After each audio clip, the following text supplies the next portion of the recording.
Hello fellow YouTubers, this is Utah Moses here to give you my Blu-ray review for the movie Horrible Bosses. You think that it ain't too far?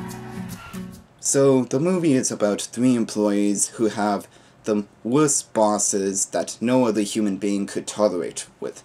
And one of them is Dave Harkin, played by Kevin Spacey, who is a manipulative boss who always puts people down and speaks down to all of his employees.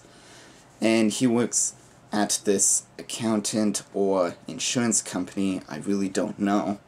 And the other one is Bobby Pallett, played by Colin Farrell, whose dad recently died from a heart attack, and he happens to obtain the whole waste disposal factory, and he's running it to the ground. And the last one is Dr. Julia Harris, played by Jennifer Aniston, who is sexually harassing one of his employees at her dentist, who happens to be engaged to his fiancée.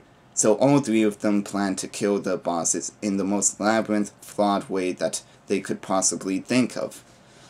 So, the movie is The Hangover of 2011, even surpassing that sequel, The Hangover Part 2, and even when I heard about this being made, I thought it was just going to be an average comedy, but hearing about who else was going to be in it, like Kevin Spacey and Colin Farrell, I felt pretty excited about it. And watching these 3 actors, Jason Bateman and Sudeikis and Charlie Day, play off their characters, it's like a triplet romance in a chemistry that I really liked. And even with that said, Charlie Day still stands out as the funniest out of the trio because he uses the similar comedic skills that he used from the show Sunny in Philadelphia, which I find him to be a lot more funny than in Horrible Bosses. Look at you, sweetie, what happened? He goddamn knows what happened! Don't give me a beer, bitch! Kevin Spacey as Bateman's boss was convincingly awful, and he's always great playing these sadistic kinds of villains. And Colin Farrell was surprisingly funny in his part, and made me forget about the other bosses for the moment he was on screen by how he looked and acted as the cokehead boss of Sudeikis. I'm your boss, and there's gonna be some changes around here.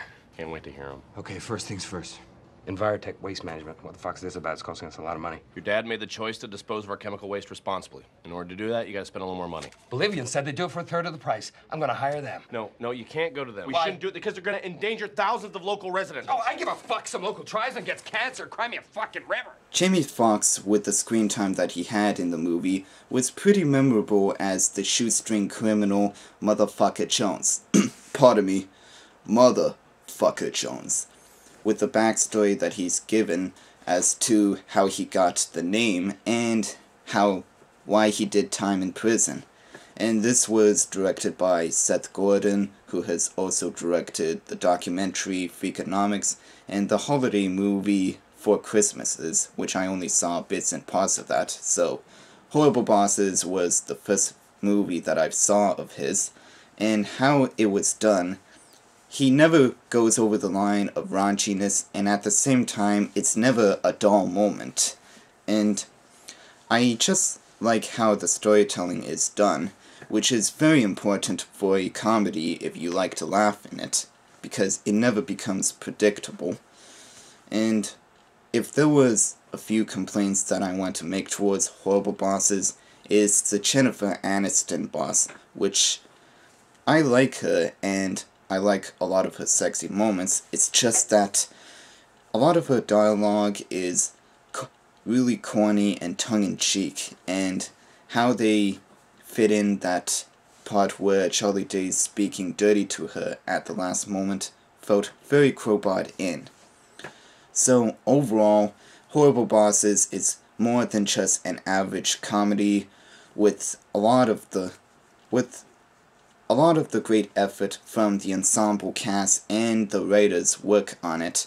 I thought it was a really great comedy that was accompanied by them, and it's at least worth a watch from you guys, because it even has some good movie references that really fit into the story dialogue of the whole movie, like Strangers on a Train, for example. So, out of 5, I give Horrible Bosses 4 out of 5 stars. At least check it out if you like raunchy comedies. And I would also recommend you Pineapple Express, Knocked Up, and whatever. It's your choice. So, on to the special features. This is the totally inappropriate edition, which has both the theatrical and an extended cut to it. And I even got the sleeve to it, which has Kevin Spacey on it. So, let's check what's on here. And we have my least favorite career featurette, Surviving a Horrible Boss, Being Mean is So Much Fun, the making of the Horrible Bosses soundtrack, and deleted scenes. And this is the combo pack, which comes with the usual DVD and digital copy of it. So that's all for my review. Rate, comment, and subscribe, and I'll be back later. Until then, this is Yuto Moses, signing out. I can see you stand my ass. It's not gay when you're a subscriber of mine.